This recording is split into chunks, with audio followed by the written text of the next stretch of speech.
Oggi per Morso di Sicilia prepariamo una ricetta stratosferica, un pane cunzato.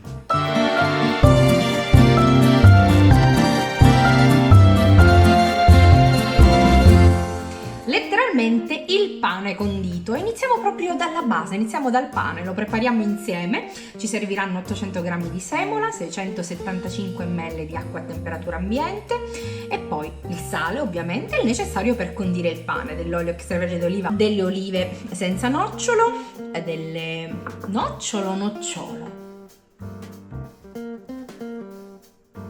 e le olive, delle acciughe sott'olio, dei pomodori secchi, prezzemolo e provoletta, un po' di pepe nero, insomma. Oggi vi voglio mostrare come realizzare un buon pane di semola in planetaria, anche in maniera piuttosto comoda. Nel boccale della planetaria per prima cosa trasferisco l'acqua, aggiungo il lievito, 4 grammi circa, mescolo. Una volta disciolto il lievito aggiungo la farina e a questo punto aziono la planetaria, metto il gancio, faccio incorporare acqua e farina insieme e poi lascio riposare per mezz'ora. Non aggiungo ancora il sale. Il pasta riposato e si è rilassato. Facciamo le prime pieghe.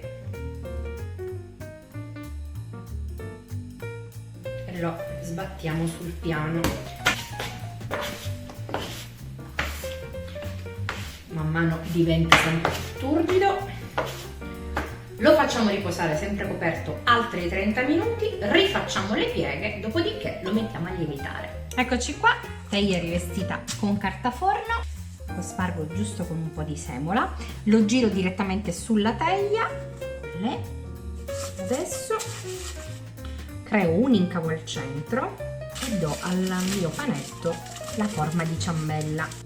Questo tipo di pane non deve essere molto gonfio, ci serve la superficie da condire, quindi ci serve largo. Lo nebulizzo con un po' d'acqua per creare un po' di umidità sulla superficie. Il forno è caldo, 230 gradi, lo cuoceremo per 45 minuti, dopodiché abbassiamo un po', arriviamo intorno ai 190 e lo lasciamo per altri 15-20 minuti. Via in forno. Eccolo appena sfornato il nostro cuccidato di pane di semola, è ancora molto caldo ma lo farciamo, di solito il pane caldo non si taglia mai, ma in questo caso sì, perché lo dobbiamo condire, si deve sciogliere il formaggio. Vado ad aprire il pane, eccolo qua, ancora fumante.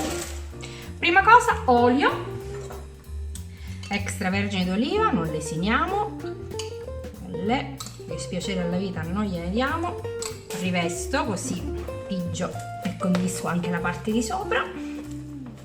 Adesso tutto il resto: acciughe, olive, pomodori secchi fatti in casa, il formaggio, la provoletta, pepe nero abbondante e una bella manciata di prezzemolo.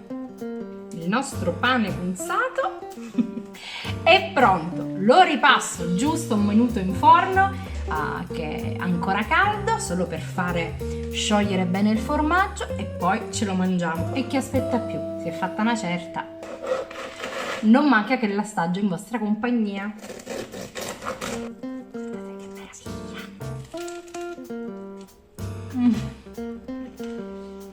Beh, avete visto la mia faccia? Non c'è altro da aggiungere.